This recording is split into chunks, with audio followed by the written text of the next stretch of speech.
안녕하세요. 엔타임 강사 강현입니다. 오늘 원리디 특강 21강 아들이 있는 자에게는 생명이 있고 라는 제목입니다. 그래서 우리가 지난 시간에 생명에 대해서 살펴보았잖아요. 그렇죠? 생명은 이제 원래 아버지의 것이었다. 그런데 아버지께서 아들을 낳으시면서 아들에게 주신 것이다. 그래서 생명을 소유하신 생명을 가지신 아들 예수 그리스도이시다라고 하는 겁니다. 그래서 이렇게 예수 그리스도의 생명은 이제 아버지로부터 받으신 생명이다. 그리고 생명을 가지신 아들 예수 그리스도. 그렇죠. 그래서 우리가 요한복음 11장 25절에서 26절을 살펴보도록 하겠습니다. 예수께서 가라사대 나는 부활이요 생명이니 나를 믿는 자는 죽어도 살겠고 무릇 살아서 나를 믿는 자는 영원히 죽지 아니하리니 이것을 내가 믿느냐. 그렇죠. 그래서 이건 이제 나사로가 이게 죽었을 때 마리아하고 마르다에게 이제 말씀하셨던 거죠. 그때. 그래서 아들 예수께서는 자신이 생명이다라고 그리고 또 부활이다라고 이렇게 말씀을 하셨습니다. 이거는 이제 금방 이해가 되죠. 아버지께로부터 받은 성령으로 받은 생명의 영, 부활의 영을 이제 예수 그리스도는 가지고 계시다. 그래서 이렇게 죽어도 살고 이렇게 살아서도 영원히 죽지 않은 건 당연하죠. 왜냐하면은 하나님의 생명은 영원한 것이니까. 그렇죠? 그렇죠. 여기 물질 세계에서만 적용되는 것이 아니라 이제 영의 세계 이 모두에게도 다 적용이 되는 영원입니다. 알겠죠? 그렇죠. 우리가 아담도 이렇게 원래는 이렇게 계속 살기로 이렇게 육체로 이렇게 죽음이 없었는데 이제 죄가 들어오면서 하나님의 형벌로 이제 사망이라는 것이 이제 들어오게 된 거죠. 그렇지만은 하나님의 영, 생명의 영, 예수의 영을 받은 사람은 이러한 육체에 있어서도 이렇게 사망을 초월해서 존재하는 것이다라고 하는 것입니다. 이 부분은 조금 더 다음에 다루도록 하겠습니다. 그래서 이제 인자가 온 것은 이제 인자라고 하는 건 예수 그리스도죠. 육체로 오셨다라고 하는 뜻이 이제 포함되어 있습니다. 사람의 아들로 태어났다. 그렇죠. 양으로 생명을 얻게 하려 하십니다. 인자가 온 것은 그러니까 초림 때 이렇게 오셨잖아요. 주님께서 이렇게 인간의 몸을 입으시고 이렇게 태어났잖아요. 그래서 양으로 생명을 얻게 하려는 것이다. 죽을 수밖에 없는 양으로 하여금 생명을 얻게 하려는 것이다. 그래서 이 예수 그리스도께서는 이제 이 사람들을 이제 죽을 수밖에 없는 이제 사람들에게 이제 생명을 주시고자 하시러 이 땅에 오셨다라고 하는 겁니다. 그렇죠. 여기는 쉬우니까 금방 넘어가도록 하겠습니다. 양들을 위하여 목숨을 이제 버리셨다. 예수 그리스도는 자기 목숨을 대속물로 주기 위해서 인자가 온 것이다라고 말씀하셨습니다. 요한복음 10장 10절에서 11절. 도적이 오는 것은 도적질하고 죽이고 멸망시키려는 것뿐이요 내가 온 것은 양으로 생명을 얻게 하고 더 풍성히 얻게 하려는 것이라. 나는 선한 목자라. 선한 목자는 양들을 위하여 목숨을 버리거니와. 그렇죠. 예수께서는 생명을 양들로 하여금 생명을 얻게 하고자 합니다. 이런 말씀입니다. 그렇죠. 그래서 이제 양들을 위하여 목숨을 버렸잖아요. 십자가에서 대속물로 마태복음 20장 28절 인자가 온 것은 섬김을 받으러 함이 아니라 도리어 섬기려 하고 자기 목숨을 많은 사람의 대속물로 주려 함이니라. 그렇죠.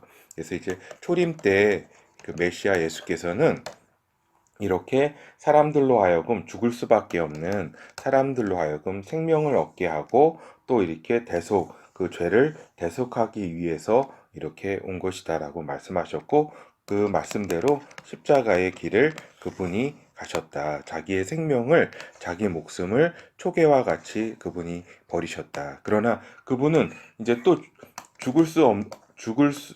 죽으실 수 없는 분이다. 왜냐하면은 그 안에는 이제 성령의 그 생명이 계시기 때문에, 성령의 생명이 계시기 때문에 이제 죽으나 죽을 수 없는 그러한 분이셨기 때문에 부활할 수밖에 없는 거죠. 그렇죠. 뭐 그건 너무나 당연한 것이라 할 수 있겠습니다.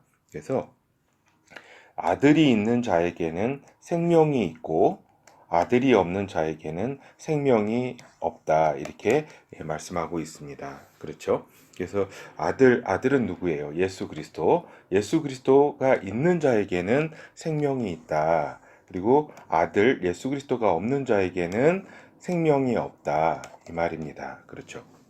그래서 어떻게 보면 종교다원주의라든가 이런 게 얼마나 그 가소로운 그런 이야기인가를 이제 알 수 있겠습니다. 그렇죠.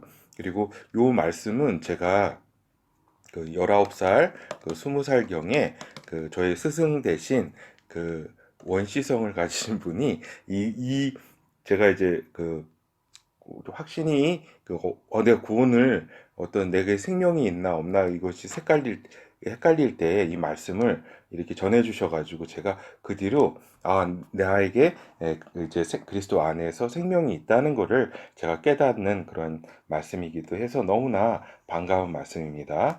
요한 1서 5장 11절에서 12절. 또 증거는 이것이니 하나님이 우리에게 영생을 주신 것과 이 생명이 그의 아들 안에 있는 그것이니라. 그렇죠. 하나님 아버지께서 우리에게 이제 영생을 주셨는데 이 생명이 그의 아들 안에 있다. 그러니까 아버지가 그 아들에게 생명을 주셨다고 우리가 지난 시간에 살펴봤잖아요.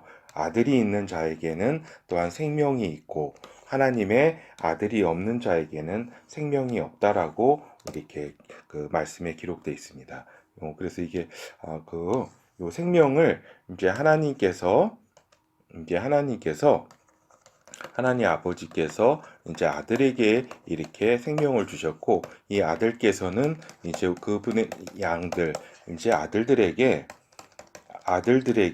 이제 그 생명을 주시고자 아버지와 아들은 그 아들들에게 이제 생명을 주시고자 하여서 그 아들 안에 있는 그 생명을 이제 그것을 이제 주셨다. 성령을 통해서 알겠죠? 그래서 예수 그리스도의 영은 이제 성령이시다. 그리고 그 영은 곧 부활의 영이다라고 하는 겁니다. 그렇죠? 로마서 8장 11절 살펴보도록 하겠습니다. 예수를 죽은 자 가운데서 살리신 이의 영이, 그렇죠. 요 살리신 이가 누구세요? 하나님의 아버지잖아요. 하나님 아버지의 영, 그게 뭐예요? 성령이시잖아요. 하나님 아들의 영이시기도 하죠. 성령은 너희 안에 거하시면 그 영이 성령이 너희 안에 거하시면 아버지와 아들의 영 성령이 너희 안에 거하시면 그리스도 예수를 죽은 자 가운데서 살리신 이가 너희 안에 거하시는 그의 영으로 말미암아 너의 죽을 몸도 살리시리라. 그렇죠. 너무 당연하잖아요. 그렇죠? 당연하잖아요. 생명이 있으면 뭐 육체로 죽는 것뿐만 아니라 그 육체에서 다시 부활하는 것뿐만 아니라 그런 정도 차원이 아니라 영원한 하나님의 그 생명 안에서 영원한 생명을 가진다 이 얘기입니다. 알겠죠? 아버지의 생명 안에서 아들의 생명 안에서 이제 아들들 성령을 받은 그 아들들이 그분 안에서 이제 영원한 생명을 가지게 된다. 그래서 이러한 그 주님께서 육체를 이렇게 살리시고자 하신다면 뭐 살리는 거야. 뭐 너무나 당연하고 이거는 뭐 아무것도 아니죠. 영원한 생명을 이렇게 살게 된다 이 말입니다. 이제 육체로 이제 태어나는 거는 이제 첫째 부활이 이제 먼저 있어가지고 메시아 나라에 동참하기 위해서 이제 육체로 이제 그 육체의 몸으로 부활하게 되는 거죠. 먼저 요건 저 지난번에 다 살펴본 것입니다. 그렇죠.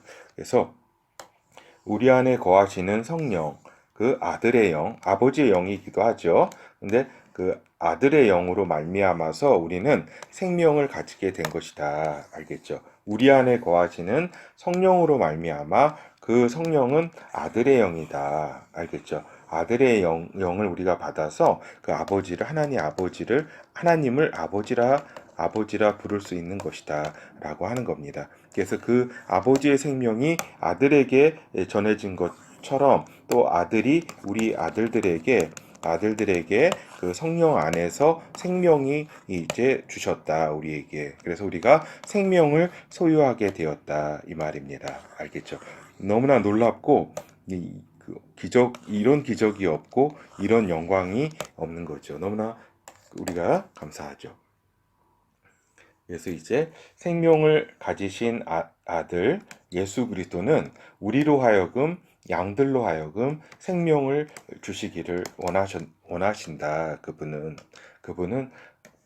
아버지께로부터 받은 그분의 생명을 우리로 하여금 생명을 주시기를 원하신다. 그분은 많은 사람을 그래서 위해서 그러한 생명을 주시는 절차로 먼저 대속물로 자기의 목숨을 십자가에 버리셨다. 그래서 먼저 인간으로 하여금 제사함의 어떤 그 길을 열어 놓으셨다. 그리고 성령을 이렇게 주실 길을 이렇게 마련하신 것이다. 그분이. 그래서 십자가를 통해서 죄사함을 그 효력을 믿는 자에게 그 죄사함을 하나님께서는 주시는 것이고 또 성령을 이렇게 주시기를 그분은 기뻐하셔서 이 성령을 이렇게 받기를 원하는 자에게 그 한량없이 그분의 성령을 이렇게 주실 그러한 마음과 그러한 충분한 능력이 되신다. 그래서 이제 생명을 가지신 아들은 이렇게 방금 우리가 살펴본 것처럼 부활할 수밖에 없는 거잖아요. 이건 너무 당연하기 때문에. 왜냐하면 생명은 사망이라는 걸 인정하지 않기 때문입니다. 그래서 예수의 영, 성령, 생명의 영, 부활의 영, 예수의 영을 소유한 자는 영원한 생명을 가진다. 그래서 물질 세계에서도 죽어도 살 수밖에 없는 존재이다. 알겠죠? 근데 이제 하나님의 뜻이 이제 그 메시아 나라를 끝으로 메시아 나라를 끝으로 이제 물질 세계를 이제 정리하시고 하나님 아버지께서 이제 그 영의 세계 지금도 있잖아요. 하늘 보자. 그 새 하늘과 새 땅을 그분께서 이제 창조하셔서 영원한 생명을 가지고 같이 하나님 아버지와 어린 양 예수 그리스도와 그 아들들이 그 영원히 살기를 그분께서는 이렇게 그 계획하시고 그 진행시키시고 계시다라는 것입니다. 그래서 우리가 우리 안에 생명을 그 성령으로 말미암아 아버지의 영, 예수의 영, 아들 예수의 영, 성령으로 말미암아 우리 안에 그 생명의 영이 이렇게 있고 그리고 또 그럼으로써 우리가 부활할 수 있는 부활의 능력의 영이 우리에게 있는 것을 우리가 알 수 있다 이 말입니다. 그렇죠. 감사합니다.